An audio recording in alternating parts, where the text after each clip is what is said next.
Australië betreden het podium. Allereerst het nieuwe gezicht uit Schotland. Een man die nieuw is bij de PDC, maar al grote dingen doet. Vorig jaar won hij het Schots Open, het jaar daarvoor het British Open. From Scotland, Cameron Menzies!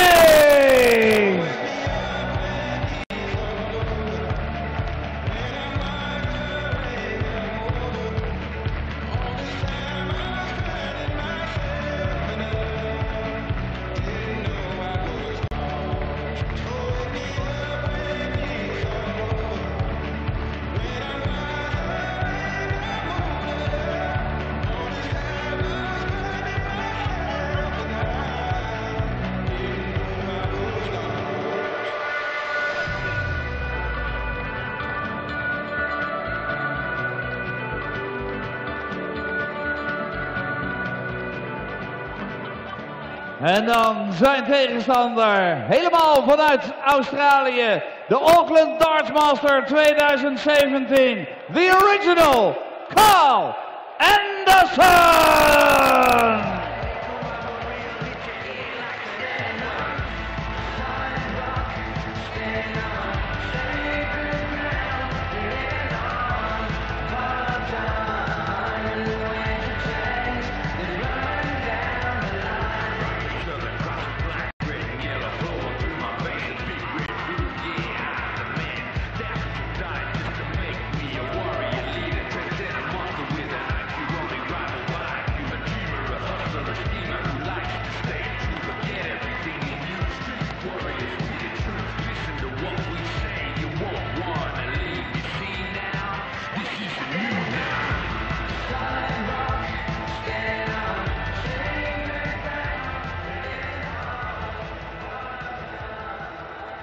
Three quarter-finals set up then for this evening session at the Dutch Darts Masters, and one still to be sorted out. Michael van Gerwen taking on Darren Webster in the last match of the afternoon, and the winner of that will take on the winner of this one between two unseeded players, Cameron Menzies of Scotland and K.Anderson of Australia. A first meeting between this pair, and if you look at some of the names that Cameron Menzies has beaten, there's no reason why he can't add Anderson to the list. Dave Chisnell, the latest victim of Cammy yesterday. Rob Malarkey, can he do it again? Don't see why not. Really don't see why not. He's, well, he can be a very unpredictable player, very erratic player, and a very good player. But K.Anderson has a very, very good pedigree in this European Tour series, and he's also developing a pretty good record in this tournament as well. He was a quarter-finalist of the Dutch Darts Masters on his first visit in 2015. Made the third round last year as well.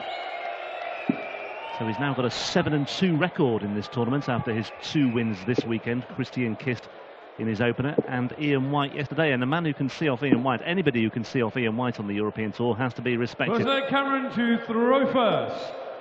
Game on. Well, a man who can see off Ian White, a man who can see as well, K.Anderson, because he had been wearing glasses for a while, and had a quick chat with his manager, Matt Elkin, yesterday, and he said that K.Anderson was wearing glasses that he borrowed off a friend. They weren't prescribed by an optician.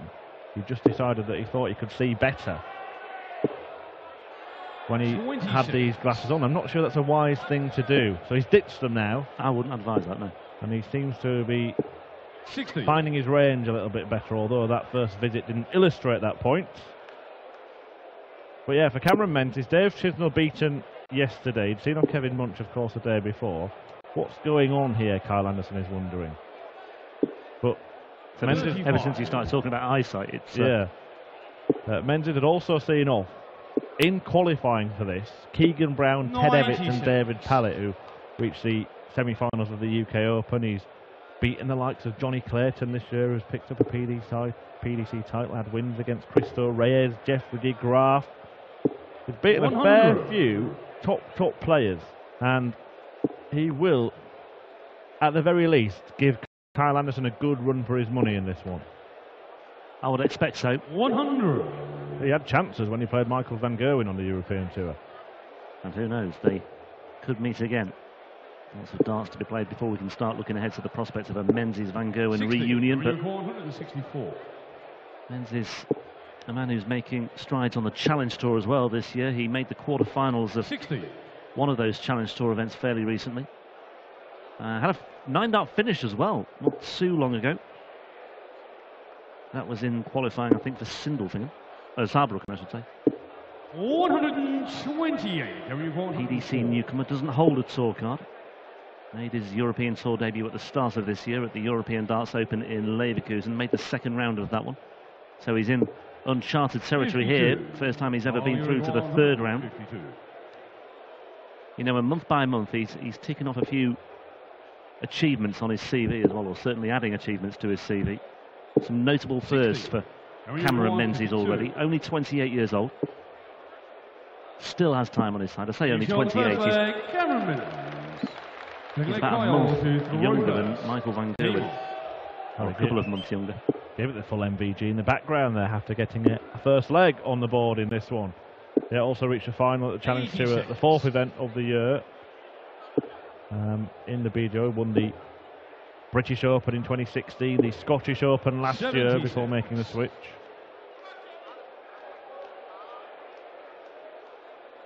Fairly consistent stuff for Anderson this weekend as far as his averages are concerned. 98.8 against Christian Kist, 99.02 against Ian White. It's shaping up really nicely actually, isn't it? 100. Those quarterfinals that have been set up are all against players playing at pretty similar levels. Steve Lennon facing Mensa Suljevic, Peter Wright up against Kim Huybrechts, and then Bunting against Gurney, who have probably been the two standout performers so far this weekend. Yeah, no 60. imminent sign of Stephen Bunting tailing off. He was asked a few more questions today by Krzysztof Ratajski, but coming through what was a very tricky encounter 59. by 6 legs to 3.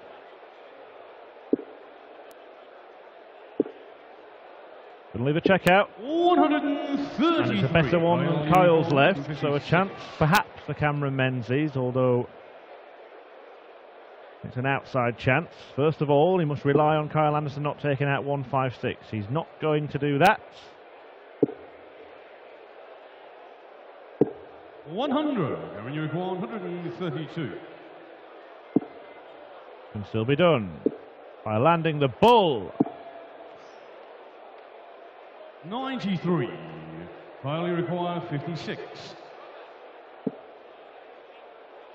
So Anderson to level things up at 1 apiece. Now looking at double 10. Menzies waiting in the wings on 39 though. Can require 39.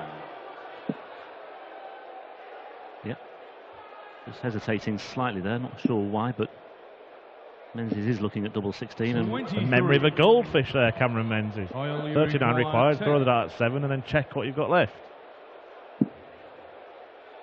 He's bamboozled even himself. He does, he looks a little bit confused. I'm not quite sure what's going through his mind right now. Not sure I want to know. You require 16.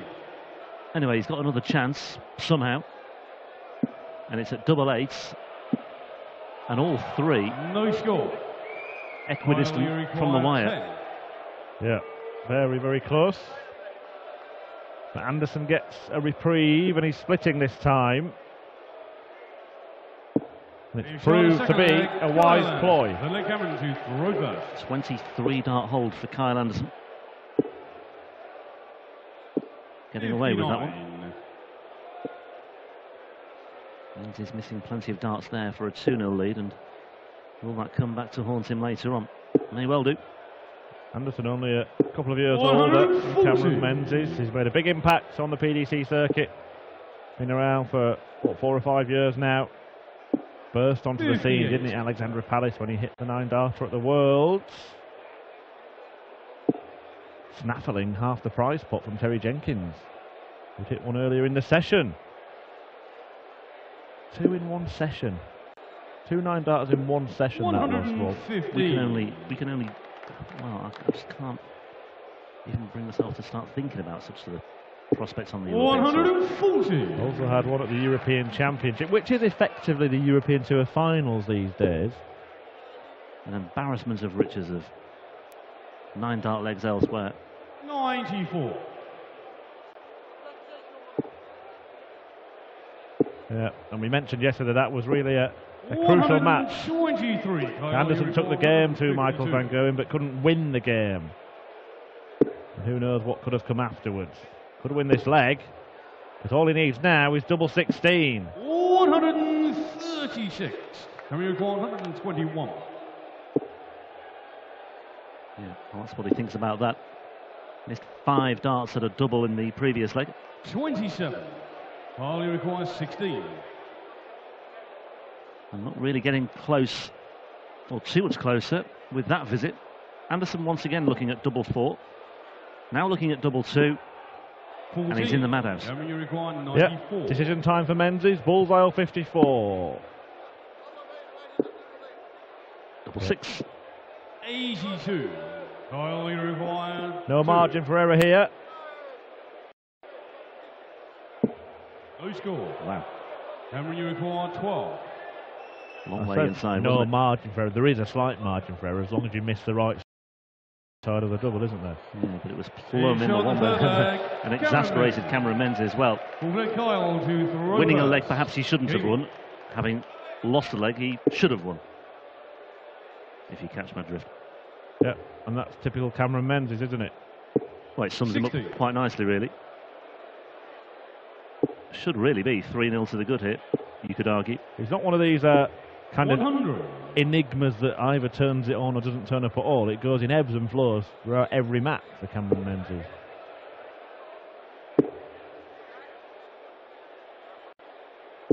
And I'm still a big believer that we should introduce the cam so he can follow his every move, because he's incredible to watch. 140. Moving and shaking down the hockey as he goes to retrieve his dart. 60.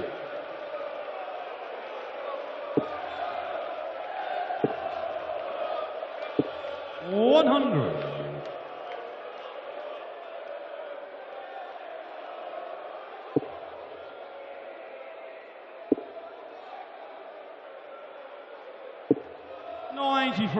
Well, the average is here. Both players languishing in mid-70s range, but I think this is all about just coming through because two players in a very similar position, both unseeded.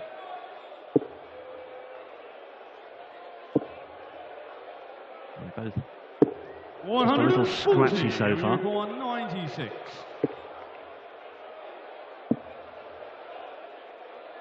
Well, no hesitation that side from Cameron Menzies, as was the case when he was lining up 7 double 16. It was a bit more focused and very much that was reflected in the way he finished that one off.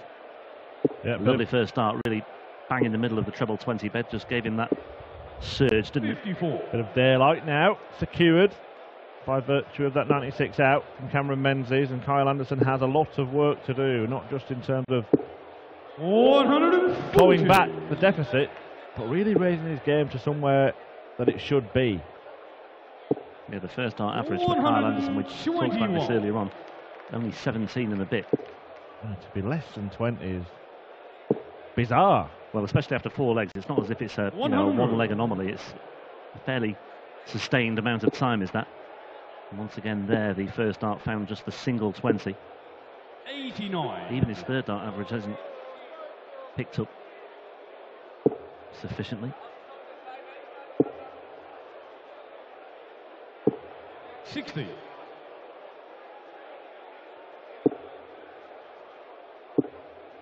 Plenty of room. 121. Does quicken up, doesn't he, Menzies at times? Yeah, perhaps he could have opted to step across the hockey there with the lie of the first couple of darts. But because of that rhythm, 60. He doesn't want to break that, does he? 16. 96 in the previous leg. That's what he's got left now. 80. But if he's happy to break up his rhythm when going 7 double 16, maybe he should have just employ a little bit more control. Interesting to see Kyle Anderson go for the 57 first. The thinking behind that shot is that you've got less switching to do with the final 2 darts. 29. Cameron, you require 36. Surely. Indeed, Indeed, he gets it. And Cameron Menzies is only 2 legs away now from a first European Tour quarter-final.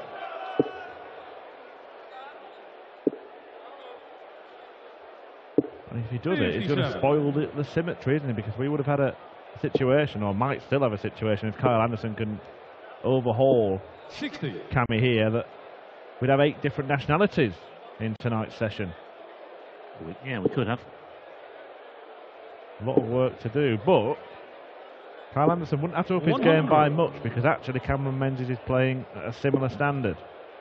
I don't think that could have happened too many times on the European Tour either. I mean, obviously I don't have the facts right here and right now to look into that, but I'm pretty sure it's a very rare thing.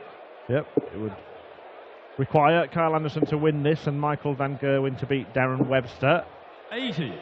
We've already got an Irishman, an Austrian, a Belgian, a Scotsman, an Englishman and a Northern Irishman through. 57. Focus, Cameron, focus. That's what he's saying to himself there. Banging the sides of his head, tapping the temples. 125. Weird one this. It's kind of the warm-up act for Michael van Gerwen's entrance, but neither player has really managed 60. to warm to it. Royal Uruguay 139.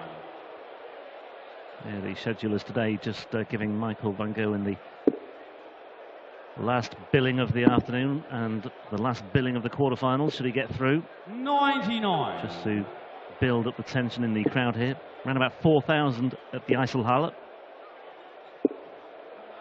42. He was on penultimate match last night, wasn't he, Van Gerwen? Then we had the Beaton-Jenkins match, and Beaton was just a little bit too unhappy with a lot of movement in the crowd, because a lot of people decided to call it a night after that Van Gerwen encounter. Anderson not ready to call it a day just yet. It's a throw first. Game on. It's a hold of throw, still has plenty to do here. Menzies would, 43. I was about to say, would give his right arm for 2 solid legs here, getting out of the blocks quickly. But it's just 43 on the board.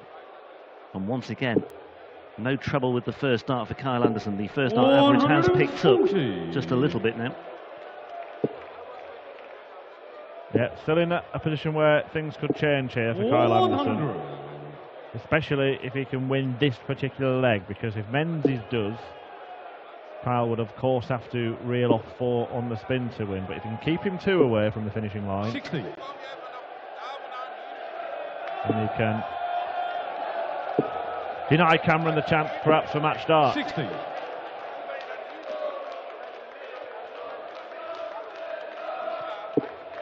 Well, Menzies was tied for 112th on the Pro Tour Order of Merit at the end of March, but he's now 93rd. That's one indication of the strides he's made after those, well, partially aided by those 2 second-round appearances on the European Tour.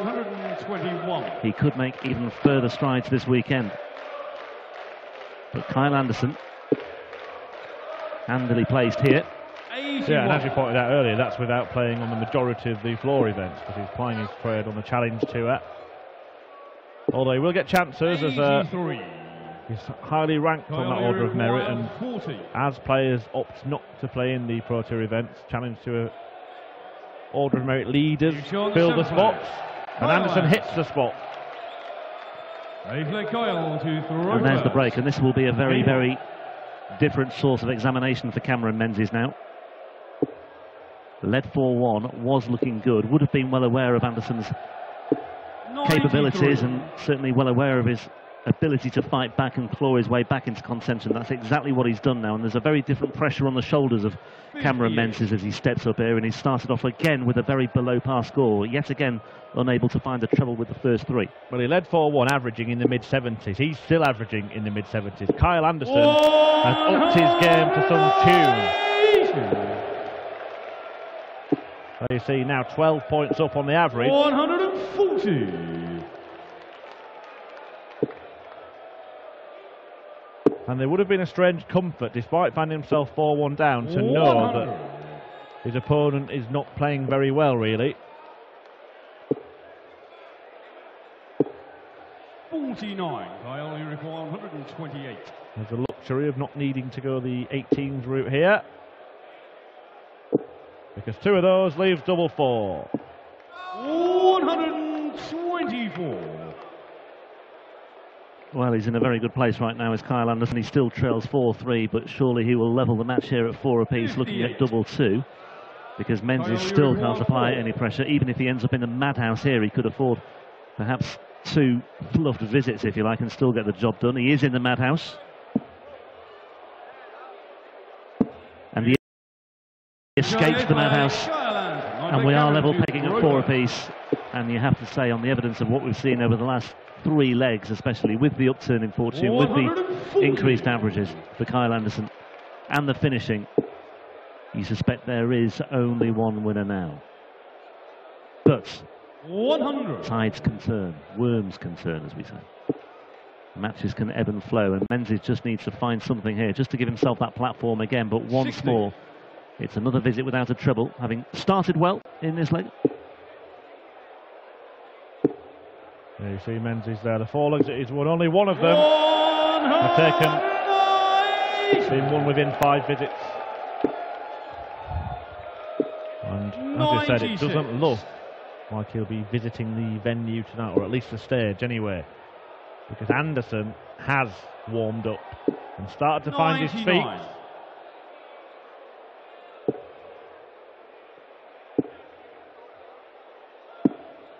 $65. I only require 122. Yeah, 3 180s for K.Anderson now as well, but just the 1-2-2 required here. And he's got the treble as well, so he's looking at the bullseye. 97. And he went for it with Menzies on 140 as well. Well, this would come out of a blue sky, wouldn't it? Cameron Menzies taking this shot out. It's not going to happen. 60. Anderson cool, calm and collected 25. in the background, ready to land the sucker punch. Camera zoned in a bit early there on the double 8, but we assumed he was going to hit the single 9, but he didn't hit the double 4. Or is it going to twist and turn again? Big moment this. 60. And that was Menzies' chance, and he knows it. Found himself on 4 on many occasions in this match, with different fortunes. There's a lot of the feathers being covered by those two. Little wonder he's stepping over to the far left-hand side of the oche. And he's ended up busting his score by a long way as well. And Menzies here 20. might just salvage this one. Double 5. It's a long way off. And that is much closer. And Menzies, well, he breathes a sigh of relief, and he breathes again, and he breathes new life into this match, because out of nowhere, with Anderson with all the wind in his sails, he's been stopped in his tracks, he's hit the buffers, and Menzies leads 5-4. Yeah, and it's because he got down to double 2, his darts stand up slightly, blocked the bed, had to move across the oche, K.Anderson, and then made a huge over-adjustment, trying to compensate for that fact that he was effectively throwing from further away. And then Menzies making quite incredible adjustment after a wild dart at double 5, find himself in the money and 1 leg away from the quarterfinals. It is twisting and the tide is turning once again. Yeah, it's a 21 dart hold as well for Menzies. That's the frustration for Anderson, that Menzies really has just played his get out of jail free card there and has put himself in a great position, and all of a sudden Anderson just looks a little bit tetchy now, and only 56 scored there as well. Well, Menzies still averaging only 74.83, and yet he's 1 leg away from the quarterfinals. It's astonishing. You often hear in analysis of matches, pundits and players themselves saying things like, you know, neither player deserves to lose. Have we got a case here? Would it be harsh to say neither player deserves to win? There is an argument for that. I think K.Anderson could probably feel the most hard done by if he doesn't come through this test. He's poised to take it to a last leg decider because he has half a dozen darts from here. It's very reminiscent of the recent match between Moulenkamp and Richard North in the European Tour. That was a desperately low-scoring affair, and somehow, you know, somebody had to win. But yeah, you could easily make a case for giving nobody a passage into the next round. That was a quarter-final as well. That was when Richard North made the semis, and that was in Leverkusen, I think. Ooh, 80. There's nothing there for Menzies either.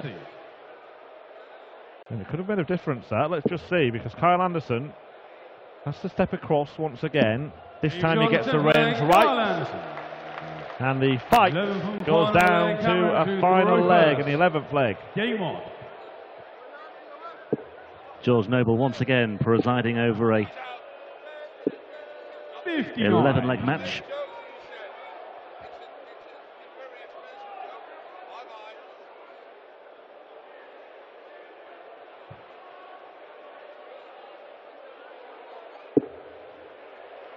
Menzies returning to type here in a way with that opening visit of 59. And Anderson responds with a 180. Talk about timing. Yep, trampling all over it. Kyle Anderson. 66. A maximum. Third maximum for Kyle Anderson. Fourth, actually. 60. Yeah, Menzies hasn't managed to hit any in the match. But the 180 was backed up by a 60. 93. Yeah, it's still in the balance. Anderson has snatched the darts in the decider. And he just seems to be trying to take a bit of sting out of it as well. He's slowed down somewhat, taking a bit of extra time to compose himself. And for the second occasion in the leg, it's worked out wonderfully well. 180, 60, 180, and it leaves Anderson 81. 95. Kyle, you require 81. Looking at treble 19 first of all, finding treble 19 to leave double 12. And Kyle Anderson takes a little peek there, and he likes what he sees. Anderson. And he gives Cameron Menzies a huge bear hug of acknowledgement after what was an epic tussle. Somebody had to come through, and it was Kyle Anderson. Once again through to the quarterfinals of a European Tour event, not for the first time as well, but you suspect he will have to find a significant improvement ahead of his match this evening against whoever he comes up against, whether it's Michael van Gerwen or Darren Webster. Those two are on the way next in our final match of the afternoon session. But Cameron Menzies once again can hold his head high after another productive weekend on the European Tour, making the third round for the first time since making his debut at the start of this European Tour calendar. The lights haven't quite gone out on Kyle Anderson just yet. You found a way to wake up, because it was like you were asleep for the first half of that game. I just couldn't find my range, Jenny, and it was upsetting in the end. I couldn't find my range, and I just could not hit the treble. And when it got close, I was just go 20, top wire 20. And to Cam's start, I mean, he was flying long on doubles. He was hitting his doubles, and I thought to myself, it's going to be early night. Whoever you face in the quarterfinals, whether it be Darren Webster or Michael van Gerwen, you know you're going to have to up your level. Do you have it in you? Because it's been a while since we've seen you at this stage of a big stage event. Look, I was throwing brilliant backstage and came up here and couldn't hit a thing. What I've got to do is go backstage, throw, get my throw back on, and make sure it's on par, because that was absolutely terrible. No offence to Cam, but my game was absolutely terrible tonight, and I should have picked up easier. A win is a win. Safely through to the quarterfinals, the original Kyle Anderson. He will face the winner of our last remaining game this afternoon. I'll let Jacques Neulaert introduce it. Ja, dames en heren, we hebben nog één wedstrijd te gaan, nog één Nederlander te gaan. Maar we gaan ook alvast weer ons bezighouden met wat er daarna gebeurt. En dat is deze zaal zo snel mogelijk leegmaken. Omdat de crew ook eventjes moet eten en zich moet voorbereiden op de avondsessie. Aan de achterkant van de zaal gaan twee grote schuifdeuren open.